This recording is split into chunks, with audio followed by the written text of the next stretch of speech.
Hi, thanks for joining the PHCC Review Committee training. I'm Dan Grennan. This presentation was initially given on September 14th, 2022. We've decided to post this as a recording to make this available to those of you who couldn't make that meeting, as well as those of you who are joining the committee after the meeting.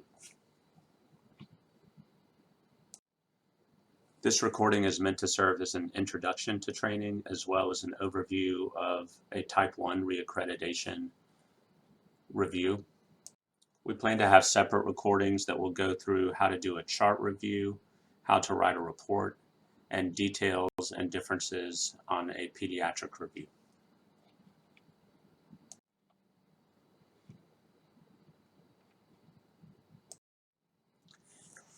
This is the current list of review committee members, which will quickly become outdated as the committee is growing. So if you don't see your name on this list and you're a new member, that means we haven't caught up yet.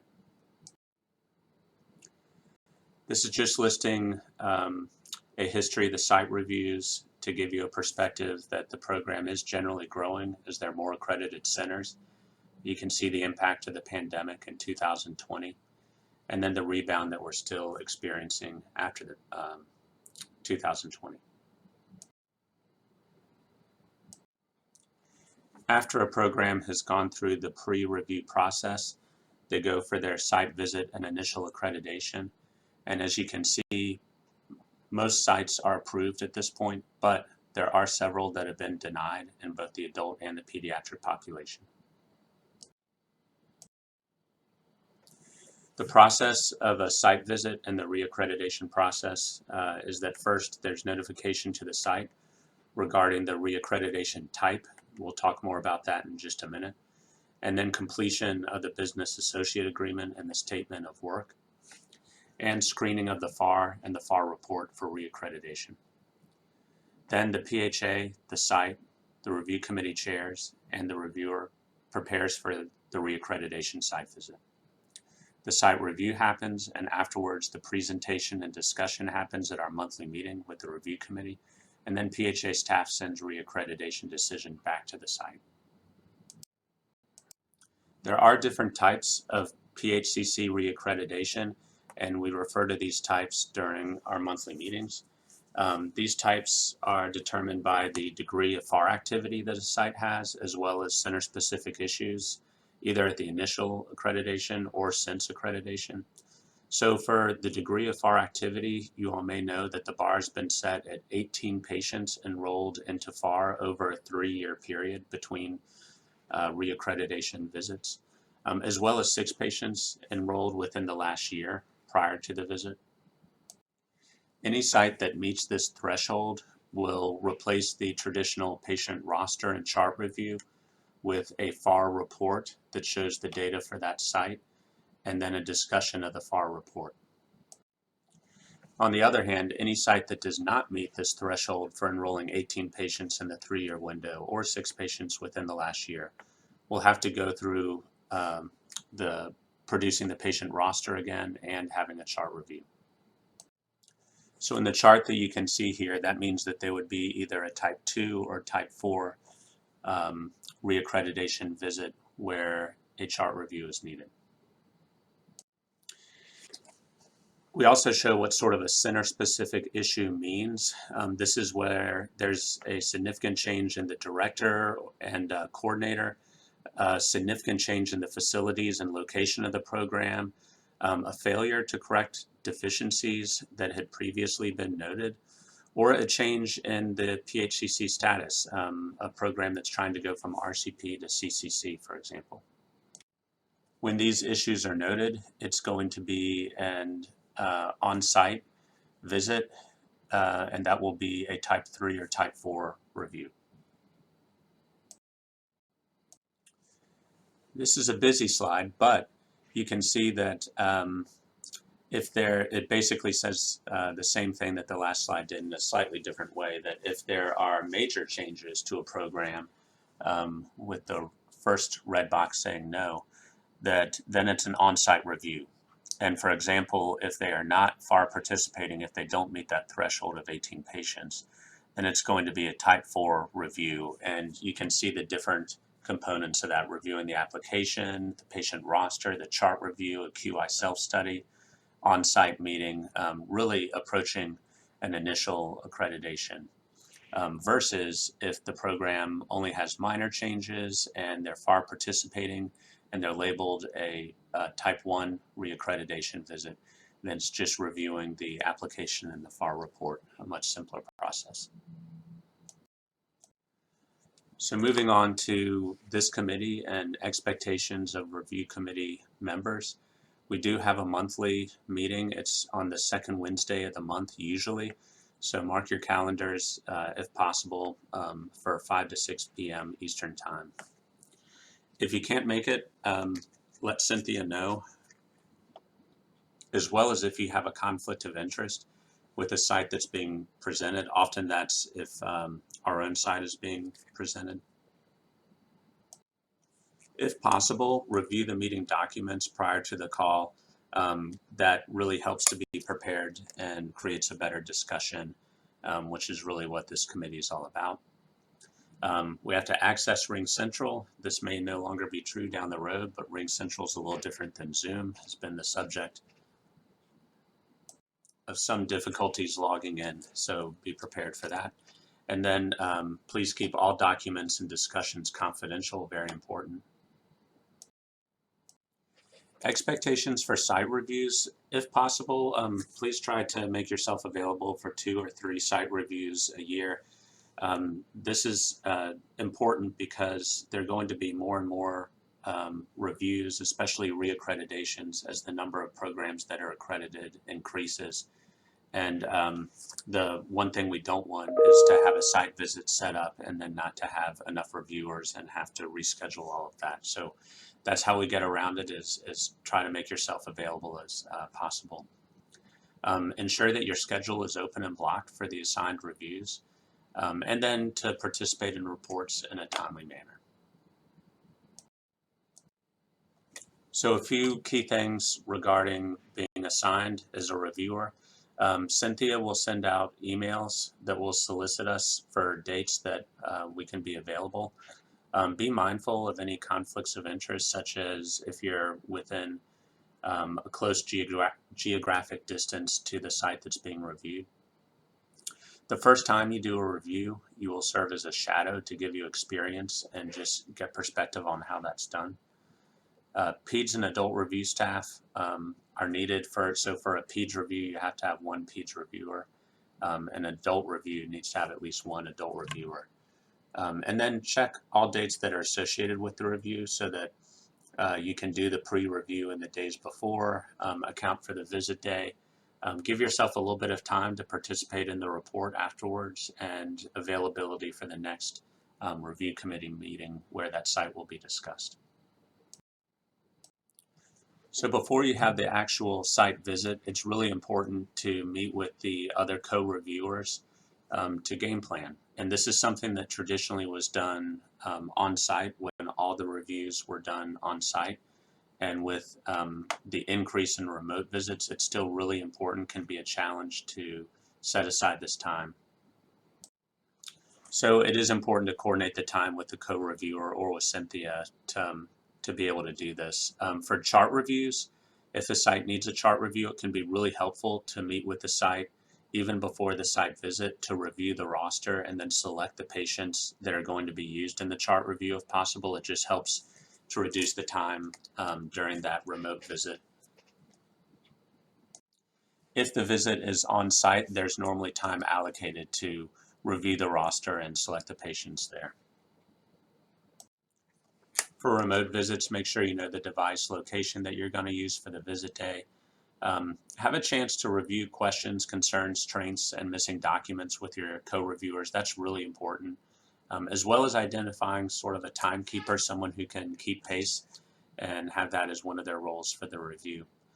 Know who's going to coordinate or know who's going to open and end each session of the meeting so that it flows well, and then identify how labor will be divided for the first draft of the report afterwards.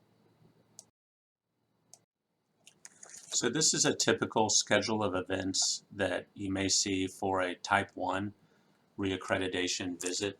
I mentioned these are sort of the simplest ones where there are minor corrections needed from the center, nothing major, and that they've been a FAR participating center.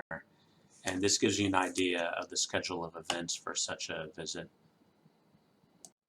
We'll go through this together and share with you some tips for making the review as good as possible when you're reviewing the site. So first, starting out with number one, introductions and rationale for reaccreditation.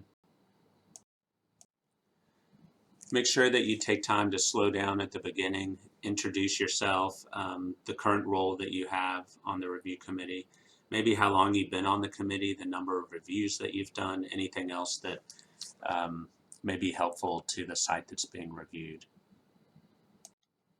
I think it's important that one reviewer go into the rationale for the PHCC process. And there are a lot of reasons to do this. One is that there may be several team members who are new, who are not familiar with this process, and that it serves as a useful background for them. I also think that the remote reaccreditation visits are especially at risk of seeming like something that is shorter and that could feel like it's just going through the motions. And these are still really important events for the site and for PHA. And I think it's worth framing it at the beginning with sort of the overview of PHA, conception of PHCC initiative, the goals of the PHCC initiative, and especially for a non-FAR participating site, how embedded the FAR is with the PHCC initiative as a means of providing quality improvement and meaningful feedback to the sites. So this slide is just here for your review to show you sort of a brief timeline of the history of the PHCC initiative and how it overlaps with the FAR initiative and the development of the FAR. And this just shows both the short-term, intermediate term, and long-term goals of the PHCC program as it was initially conceptualized, still relevant today. So after introductions and overview of the PHCC program, the next thing is the application questions and clarifications. So first thing is a reminder, definitely take notes during the site review. If you're new to this process, even if you have a great memory, it's amazing how quickly some of the details of a program will be forgotten, and notes are your best friend during this process. But this is the part of the review where you're really going over things that in the pre-review, both with your own reading and after discussion with the other co-reviewers, things that have come up that you need to clarify. It can be just getting a sense of how many CTEP patients have been evaluated or patients on infusion therapy, how many group 1 patients they currently are taking care of. And then just all those little things that can come up, missing city forms. And if you remember in that moment during this part to say, hey, can you please email those forms to Cynthia and CME documents, it can save a lot of time down the road. And the last point, once more, about meeting with other reviewers and game planning for this part of the review. So next, the center will provide a program update. This is usually a brief slideshow presentation that will go over the details of their program, any significant changes, how they've addressed previous concerns, and so on. And then the next part of the review is the program resources and needs. And under program resources and needs, this is really where it comes into play that yes, we are making sure that we ensure the quality care is being provided by that center during the review, but we're also here to advocate for the accredited centers. And this is a real opportunity to know the challenges that a current center faces with regards to its staffing and all the different things that can come up that can be challenges to a program and where they may need help. This is a good time to have an honest conversation about the systemic difficulties that can make reaccreditation a challenge or participation in FAR a challenge for several sites. And all of these things can be discussed later on with administration. And a lot of times those discussions with administration, if they're well framed, can help lead to change that make the site better. So this discussion should be had before we talk with administration. So moving on to the FAR patient volume review, FAR data review, and the QI discussion. So the FAR reaccreditation report is for those sites that have met that threshold of 18 patients over 3 years, with 6 in the last year. The structure of these reports was developed by the reaccreditation work group and the DCC at University of Washington. In these reports, it will display both the individual PHCC site data and then compare it with the national PHCC benchmarks. And this will contain data with patient demographics, the initial PH evaluation, the diagnostic tests that are provided, the severity of illness at baseline with a ERS guideline approach, the PH longitudinal management, and then select clinical outcomes, really for the purpose of individual program evaluation. And before the chart review, the review committee leadership will make any determinations if a site has any findings from the report that are particularly concerning, where there's a chart review that's needed or anything like that. So if you're doing a site review and the idea is to go through the FAR report and there's no chart review planned, then the idea with the this portion of time is to really just go over the FAR report, ask any questions that you and the other co-reviewers come up with.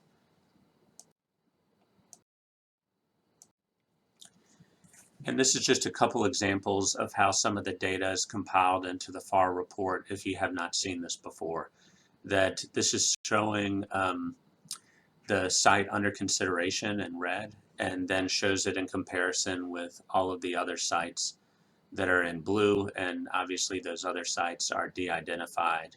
You can see the size of the sites under consideration, and then for this particular metric, the VQ scan, you can get an idea for how that site is performing and what quartile of performance they are in.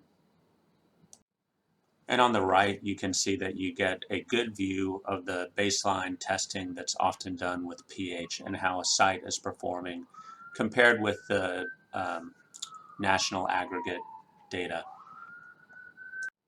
And obviously this information can be used to shape discussions that you have with the site on what some of the challenges are that they have with maintaining testing or with entering data into FAR or anything like that. So that will lead to the next section of FAR participation, the benefits and challenges. And as you would guess, this often blends with the previous section on the FAR report review. So something important to know is that challenges with the FAR that we identify that a site has can be relayed on to the FAR steering committee, and the feedback that we give to the FAR steering committee can result in changes to the FAR, and that's happened several times. So this should be a good, honest discussion, and then also taking time to list some of those challenges in the report, because that will help Cynthia to relay these concerns back to the steering committee if they're actually in writing. So the next section is the meeting with program administration. So because we're not administrators, we're practitioners, it can often be difficult to understand who the administrator is. So it's always good to go through introductions again, learn a little bit about the administrator, what their position is, and what decisions they're making for the program. It's important to know if the administrator has familiarity with PHA, with the PHCC initiative, and with the FAR. Sometimes they have a good background on this, but often they don't, and really appreciate a refresher on what this is. This is a great opportunity to ask how the administrator views the benefits of the accreditation process. After all, these are usually the people who are having to pay for the accreditation. and also to learn if there are any challenges to continuing as an accredited center that the administrator notes. And then last but certainly not least, and we're spending a little bit of extra time if needed, to ask if they're aware of the challenges that came up earlier in the visit that may include everything from prior authorizations, how those are handled, need for more coordinator support, and to find out how they plan to address those challenges moving forward. And then the last part of the review is the wrap-up discussion with leadership. So during the wrap-up, it's important to give an overview of what the next steps in the process are, that a report will be written for committee review at the next monthly meeting, and that the committee and PHCC leadership will evaluate the reviewer's recommendation. It's important to highlight both strengths and challenges of the program. When giving feedback to the site, it's always good to have some caution. If a reaccreditation doesn't have any perceived problems and it seems to clearly meet all the criteria for ongoing reaccreditation, you can throw in a statement that may relieve any anxiety or concerns that says something like, while we don't perceive any issues and plan to recommend your program for reaccreditation, the review committee will meet next month for final determination. If there are any issues that arise as a result of the review, if you're not sure how things may go, then usually just mentioning the next steps in this process are to provide a full report to the review committee. During that meeting, a determination regarding accreditation will be made, and just leave it at that. After the site review, there are still several steps. It's important to discuss the review with the co-reviewers, let PHA staff know if any additional documentation is requested from the site. Notify leadership and PHCC staff of any questions or major concerns about the site, correcting prior issues or meeting current criteria. Complete the PHCC reaccreditation site visit report with the template that's provided to you. Encouraged to be complete, specific, helpful, and thoughtful. Divide and conquer is a very helpful approach with these. And then completing a draft soon after the review is really important. You save so much time by doing it soon after. When you have busy days and all of a sudden a couple of days turns into a week, it's amazing how fast you forget some of the discussion, and it impacts the report, and it takes a lot longer as well. The reaccreditation site reports are presented and discussed at the RC voting teleconference, and then the reaccreditation decision for each site will be per the policy.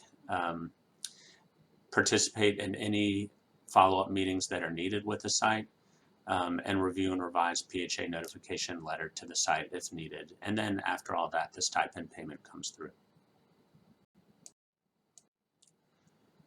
So as mentioned, there is more to come. There are separate presentations on writing a report on pediatric sites, specific considerations, and how to be an adult reviewer at a pediatric site, as well as one on chart reviews, whether remote or in person.